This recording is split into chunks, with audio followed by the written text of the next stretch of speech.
마태복음 Q&A 제105회 20-4 뻔뻔한 사람들, 냉혹한 사람들, 절박한 사람들.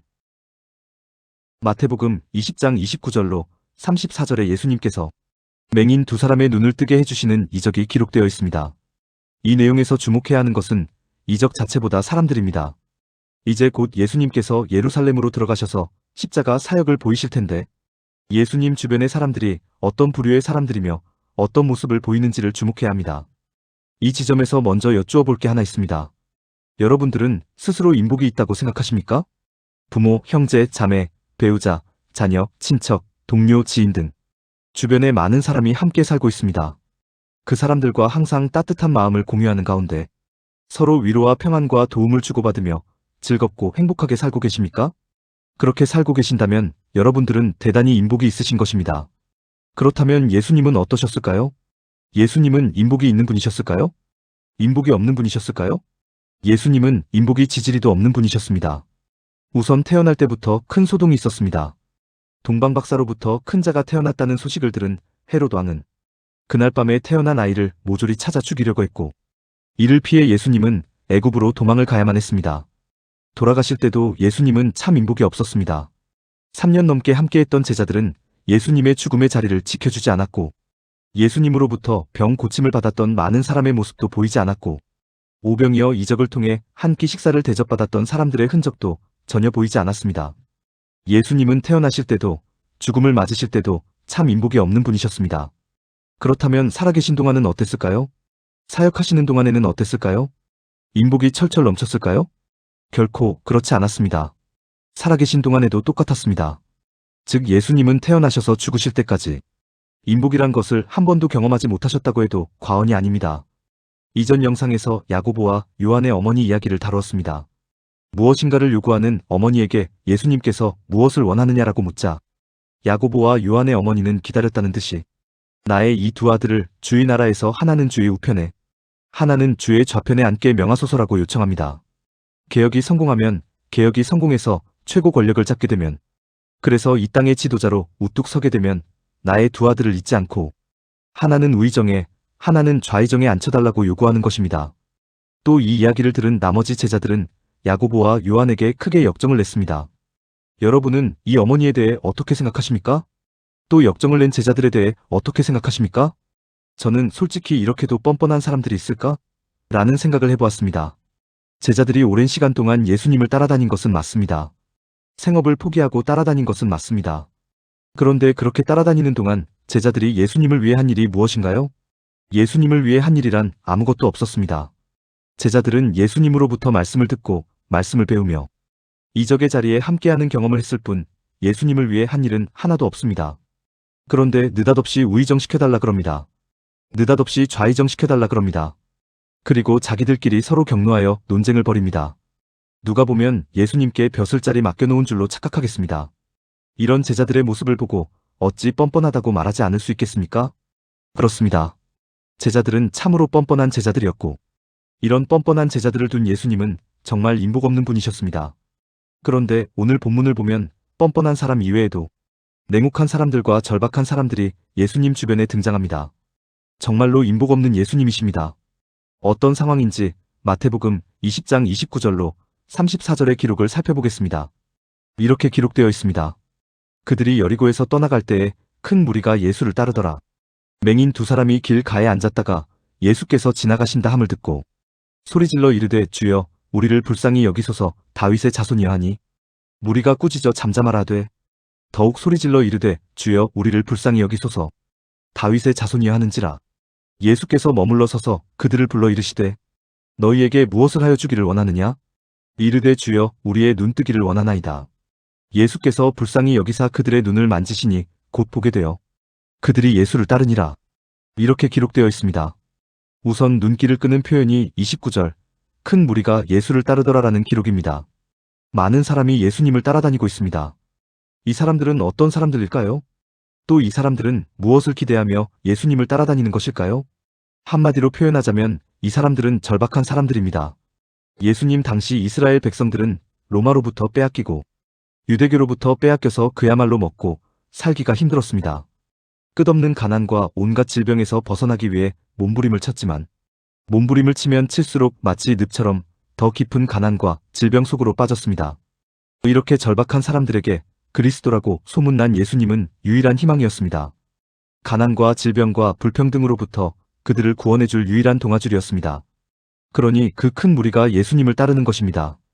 그렇게 예수님을 따르고 있는데 어디선가 큰 소리가 들려옵니다.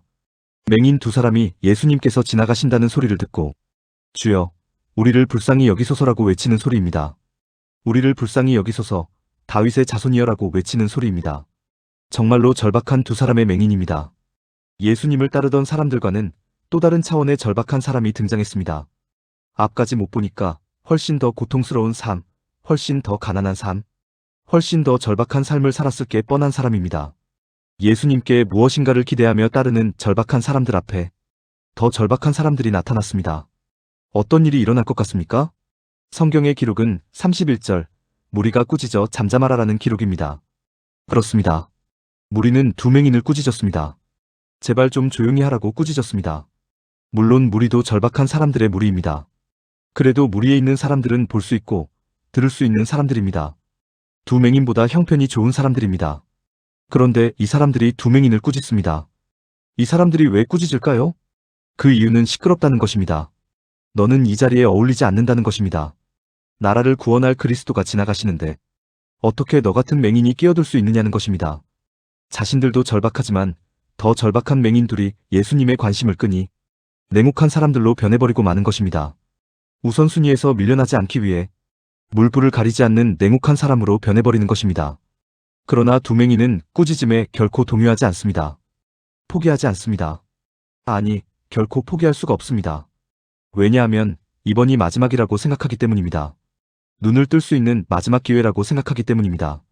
앞을 못 보니까, 예수님이 어느 방향에 계신지를 모르니까 사방을 둘러보며 더욱 큰 소리로 막무가내 외칩니다. 다윗의 자손이여, 나를 불쌍히 여기소서 라고 외칩니다. 불쌍히 여기소서라고 외쳤습니다. 두 맹인은 왜 불쌍히 여겨달라고 외쳤을까요?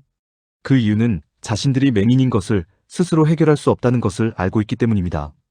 자신들의 수단과 방법으로는 도저히 자신들의 문제를 해결할 수 없다는 것을 알고 있기 때문입니다. 누군가가 불쌍히 여겨주어서 은혜를 베풀어주지 않으면 그들은 도저히 자신들의 문제에서 헤어날 수 없다는 것을 알고 있기 때문입니다. 사람은 절박하지 않으면 불쌍히 여겨달라고 하지 않습니다. 자신의 문제를 스스로 해결할 수 있는 수단과 방법이 있으면 남에게 매달리지 않습니다. 어떻게 해서든지 스스로 해결해보려고 노력합니다. 그렇게 하다 안 되면 도움을 구하는 존재, 그 존재가 바로 사람입니다. 그렇게 하다 안 되면 찾는 곳이 어디입니까? 그곳이 교회입니다. 하나님의 도움을 구하는 위에 교회를 찾는 것입니다. 더 이상 대책이 없으니까, 하나님으로 말미암지 않으면 도저히 해결될 수 없는 문제니까 교회를 찾는 것입니다. 그런데 요즘은 어떤지 아십니까? 처음부터 교회에 작정하고 나갑니다. 처음부터 하나님의 도움을 구하려고 나갑니다. 해보지도 않고 자신이 해결할 수 있는 여지가 충분히 있는데도, 그렇게 절박하지도 않은데도 아예 처음부터 작정하고 하나님께 떼쓰고 매달립니다. 교회가 어느새 세상 문제를 해결해주는 곳으로 변해버렸습니다. 교회가 세상 문제를 해결할 수 있는 수단과 방법을 알려주는 곳으로 변해버렸습니다. 다 기독교에 대한 오해요. 교회에 대한 오해입니다. 정말로 안타까운 일이 아닐 수 없습니다. 하나님께서 일하시는 방식을 잘 이해해야 합니다. 하나님께서는 사람의 일에 개입하기를 원하지 않습니다. 하나님께서는 사람 스스로 선택하고 사람 스스로 해결할 수 있는 자유의지를 주셨고 그 자유의지에 의해 사람 스스로 행복하게 살아가기를 원하시는 분이십니다. 그런데 그 자유의지가 죄로 인해서 심각하게 손상되었고 사람이 사람답게 살아갈 수 없는 상황과 형편에 처하게 된 것입니다. 그래서 하나님께서는 모든 문제의 원인이 되는 죄의 문제를 해결하시는 것이고 그것을 통해 사람을 다시 회복시키시는 것입니다. 오늘 본문에 등장하는 두 맹인의 경우를 살펴보겠습니다. 맹인이라는 그들의 문제, 정말 심각합니다. 가난이라는 그들의 문제, 정말 심각합니다. 게다가 맹인이라는 문제는 그들 스스로 절대 해결할 수 없는 아주 절박한 문제입니다. 그런데 그것보다도 훨씬 더 심각한 것은 그들이 세상에서 천대받고 비난받으며 살고 있다는 것입니다. 그들이 비록 맹인이더라도 하나님의 원리로 세상이 작동되면 아무 불편 없이 행복하게 살아갈 수 있는 것입니다.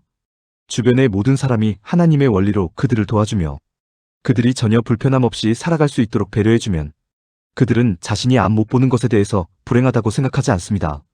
그런데 세상은 두 맹인을 감싸주지 않습니다. 오히려 맹인이라고 더 차별하고 더러운 거지라고 내쫓고 시끄럽다고 꾸짖습니다. 그것이 죄된 세상의 모습입니다. 절박한 사람들에 대해 더 냉혹해지는 세상, 그것이 죄된 세상의 모습입니다. 이런 세상에서 눈을 뜨면 뭐가 달라질까요? 눈을 뜨면 과연 행복해질 수 있을까요? 그것으로 끝이 아닙니다. 새로운 요구를 하게 되어 있습니다. 눈먼 자는 눈 뜨는 것을 요구하는 것이고, 눈 뜬 자는 재물과 권력을 요구하는 것이고, 재물과 권력이 있는 자는 영생을 요구하는 것입니다. 사람의 마음을 죄가 사로잡고 있으면 그 욕심으로 인하여, 그 시기와 질투로 인하여 끝없이 무엇인가를 요구하게 되어 있고, 그로 인해 사람은 결코 평안한 삶, 행복한 삶을 살아갈 수 없는 것입니다. 하나님은 그것을 아시고 가장 근원적인 문제, 가장 본질적인 문제, 즉 죄의 문제를 해결해 주시는 것입니다. 그렇다고 해서, 즉 하나님의 관심은 죄 문제의 해결이라고 해서 하나님께서 사람이 겪고 있는 절박한 문제를 무조건 외면하시지는 않습니다. 해결해 주십니다. 그 장면이 34절, 예수께서 불쌍히 여기사 그들의 눈을 만지시니 곧 보게 되어 그들이 예수를 따르니라라는 기록입니다. 사람들은 시끄럽다며 두 맹인을 꾸짖었지만 예수님은 담대하게 그들의 눈을 고쳐주셨습니다. 그리고 그들은 다른 무리들과 같이 예수님을 따릅니다. 차별받고 멸시받던 두 맹인이 이제 그들을 차별하고 멸시하던 무리들, 다시 말해 냉혹한 사람들의 무리 속으로 들어갑니다. 조금 섬뜩한 기운마저 느껴집니다. 말씀을 정리하겠습니다. 오늘 뻔뻔한 사람들도 보았고, 절박한 사람들도 보았고, 냉혹한 사람들도 보았습니다. 이 사람들을 한마디로 표현하자면 죄인이라고 할 수 있습니다. 자신의 유익과 이익과 권리와 행복을 위해서라면 타인의 유익과 이익과 권리와 행복을 아무렇지 않게 짓밟을 수 있는 죄인이라고 할 수 있습니다. 우리가 그렇게 뻔뻔하지도 않고, 그렇게 절박하지도 않고, 그렇게 냉혹하지도 않다는 게 얼마나 다행인지 모르겠습니다. 오늘 내용에 공감이 되었다면 구독과 좋아요, 알림 설정 부탁드립니다. 하나님의 말씀을 바르게 전하는데 큰 도움이 될 것입니다. 평등하고 공정하며 정의롭고 행복한 세상을 이루는데 큰 도움이 될 것입니다.